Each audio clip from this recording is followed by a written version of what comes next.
you know, you gonna spring this on us. All like, you know, so her mother reacted because I think her mother reacted out of embarrassment, out of hurt, out of confusion, out of, you know, a sucker punch.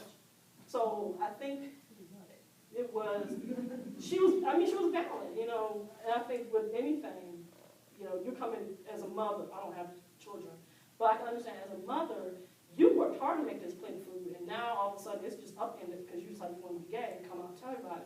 So that was that. And then my coming out process, I came out to my mom on December 27th of 1995. And when I came out to her was I was in a relationship with someone, and I had went home, my hometown in Southport. I went home to visit my mom, my family for Christmas. And I'm a big personal believer in signs. When something happens that shouldn't happen, is a sign, you should act on it. So I was at my aunt's house, and my girlfriend called me at my aunt's house to check on me. And she knew the rotation when I go home, I visit my aunt. She called my aunt's house first before she called my house, because she just knew from telling about what family life was like, I'll be there. So my mother and I left and went to the store, and I was like driving, and I was like, oh, you know, it's fun, people just track you down when you're home. I said, well, that's my boo for you. And my mom was like, boo, hell. I told my mother Mick. I started telling me, Mick, I'm gay. Like, it's my girlfriend. No, you're not. You're not gay. We're going to the store. I'm going to the store, you know.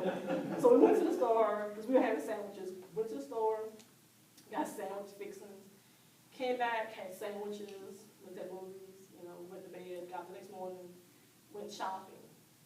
You know, we having a conversation, you know, passing conversation back and forth. And we went to Wilmington, which is the next city from Southport. And as we were driving home, and Wilmington is about 45 minutes from Southport, my mother spent the 45 minutes of me driving berating me. She called me fool. She said I was so embarrassed. She was embarrassed by me. She thought that she had raised a daughter. She raised a fool. How dare I tell her this? Don't tell anybody this in the family. No, it was like, don't tell Jamal, who was my high school boyfriend. Because Jamal would tell Crystal, who's my cousin, because at the time Crystal lived here, and somehow Jamal and Crystal just ran in the same circle. I wasn't aware of this, but you know, this is my mother's thinking. But don't tell Jamal, but still tell Crystal. And Crystal told her mother, and then I'll be able to with a fan. I won't be able to hold my head up. I'm like, really? That's what caused you to duck your head? Really? Whatever. So that was like it was a Friday. So that was coming home Friday, 45 minutes in the car. She got, I mean, like, so we pulled in the yard. She stopped talking. And it was back to my regular mom. The next morning, when I was leaving to go back home, she started again. You know, how ashamed she was, and second, third, don't bring that girl home, and da-da-da, I mean, da-da-da-da-da. So that was the first, I had come out to mom 3 times. That was the first time.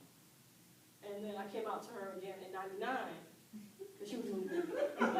She was moving to Charlotte, and I'm like, I know, because I, you know, I'm like, you know, I guess we didn't talk because I grew up with my girlfriend and I was, you know, dating. I didn't have a single person. She didn't want to hear it. You know, she like, I affirmed to her, I'm still gay. I know we didn't talk about this in 3 years, but I'm still gay. So she was like, you know. So I had a girlfriend at the time, and she was grudgingly accepting her because I'm like, the third time was a charm. On my 30th birthday, I'm gonna have to come to DC and meet you. And the speech that Yvette gives her is sort of me telling my mom, I'm my only child. I will tell you like this, and I mean this, and I'm giving you credit that I'm the woman you raised. This is how it's going to be. If you cannot accept me as your daughter, as a lesbian, then we really won't have much to do with each other. I will do what I have to do as your daughter, but as far as spending excess time with you, no. So the ball is in your court. You make the choice. I'm cool with who I am. You have to get yourself together. And she has. She still has little hiccups. But I think it's now, she's like, you know what, this is now, gosh, almost 15, 17, 18 years. You know, I'm in another relationship, so she's like, you know what. Yeah, sometimes you just can't get them anymore. I get mom's like, well, I don't go through phases. Like, that's one thing I don't do. I'm just lazy. By the time I get to do something, that's not a phase anymore. I'm going to do it. when you broke with Martin, to what extent did you think of yourself consciously as a gay woman before that time? Actually, when I called my engagement off, when I called engagement to my fiance, I didn't identify as a lesbian. I would say I identify as a bisexual because I knew with him it wasn't going to work, and I knew I had sexual feelings for women, and I knew I couldn't. I couldn't marry you, and he is and was a good person, and I think when I broke up with him, I actually was celibate for a while. And I tell you, actually, what happened was I broke up with him, and I dated someone.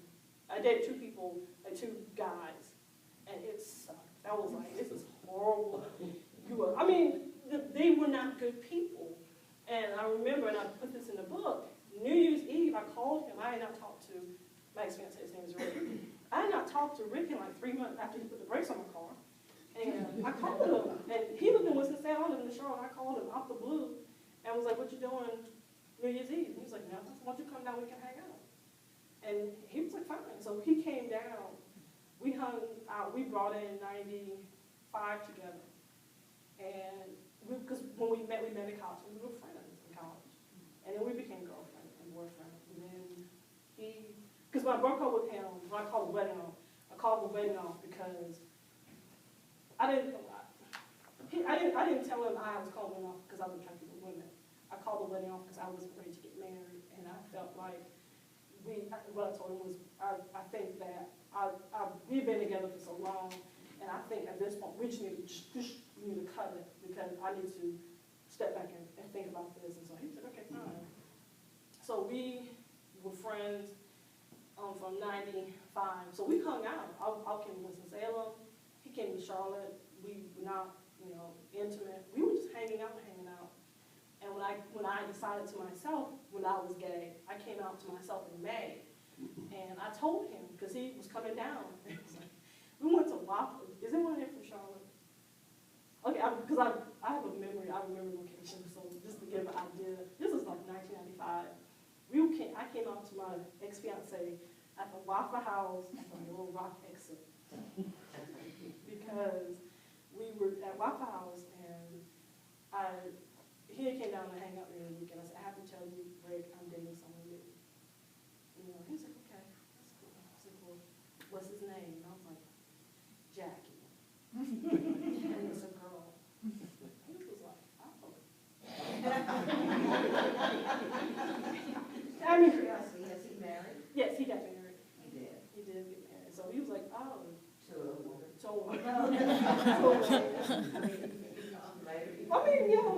He's happy married. Let's not check, but I told him, he finished eating, because we had ordered. I'm like, I don't want to come out, I'm going to come out on full time. So we ate, and we went back to my apartment. He laid down, he wasn't funny. I was like, he wasn't really a big talker anyway. He really didn't say the rest of the night. So he laid down, and we woke up, like, just sat up in the bed for a morning and said, I can't do this. I can't. He got up and went home. And I had stuff at his house, because we were still, going back and forth. We basically got to the point where we had stuff at his house again. So he came down, and my poor planning, he had a meeting. It was like he ended up meeting my first girlfriend. And like he walked into the house, and as soon as he walked in, my cousin called me long distance, so I had to take a call. So for like 15 minutes, they were in the living room making small talk. Because my ex-fiance was in the Army, and my first girlfriend is ex-Navy.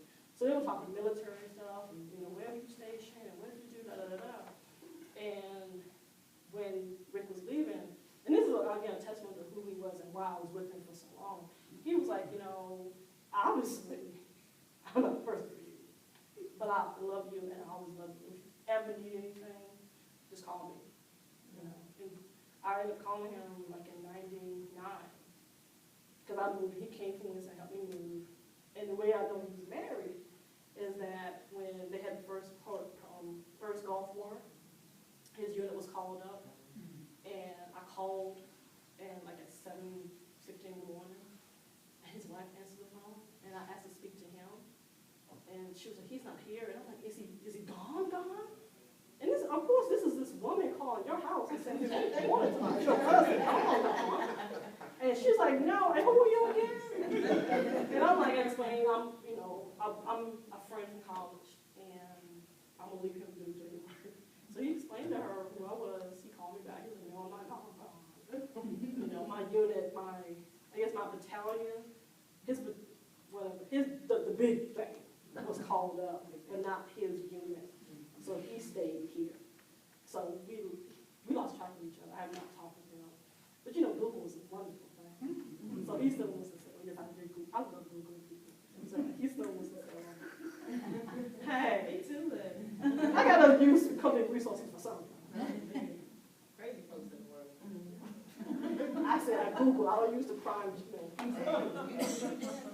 I have to go into the Department of Corrections. That's something different. And yeah, since I was reminded about Shades of Pride, we have our 4th annual event in Durham. And I will be selling my book during Shades of Pride. We have a vendor expo on July 27th at the Durham Convention Center. We have a series of events that you can go to the website and find out. But if you don't have to buy a book tonight, you can buy the book later or come out. The Shades of Pride event is a weekend long, last weekend in July, and the majority of events are free. Do you The sponsors. do readings at the book clubs and things like that? I'm open, and I will tell an embarrassing story. You want to tell an embarrassing story? Go ahead. I'm going to tell an embarrassing story. It's not embarrassing.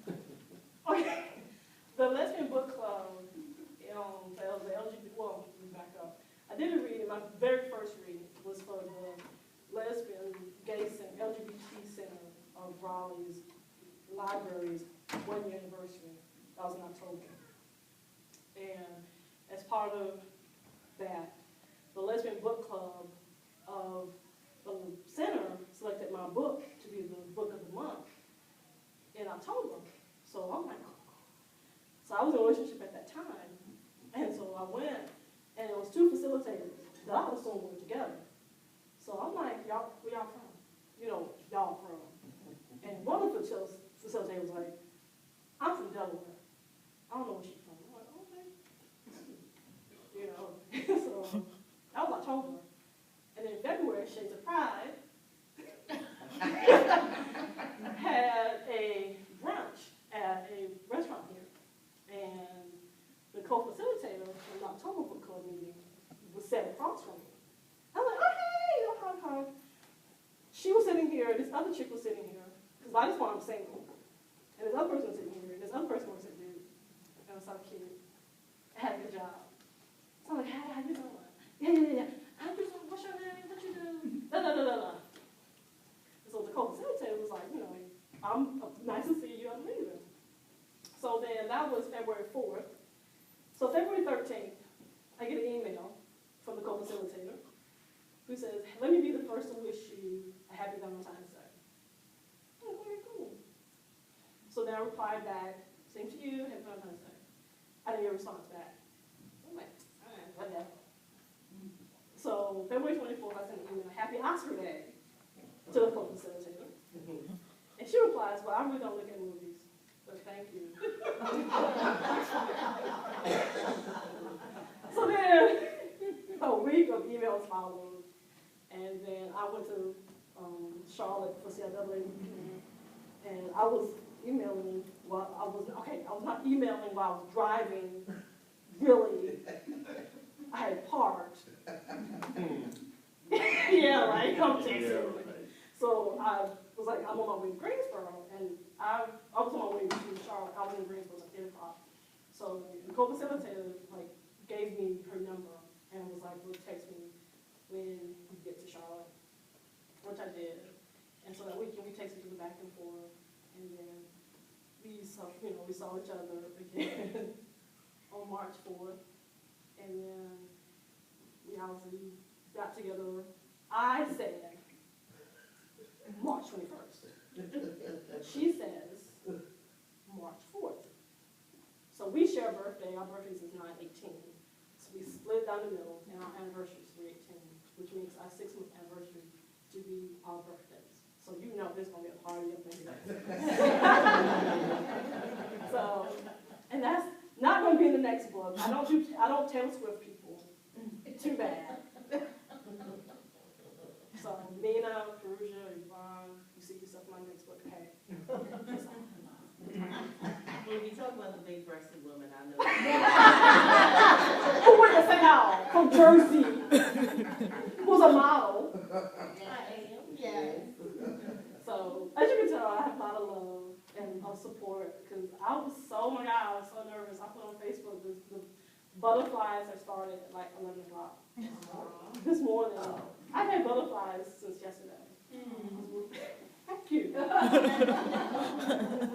was going to show up. On the only time. No one's going to get me. So, more questions? As you can talk a lot. Thank you. Y'all supposed to go on my birthday. Joanne was so nice and told you about everything that was coming up. So I want y'all to be out here next month. I remember I'll be like, okay.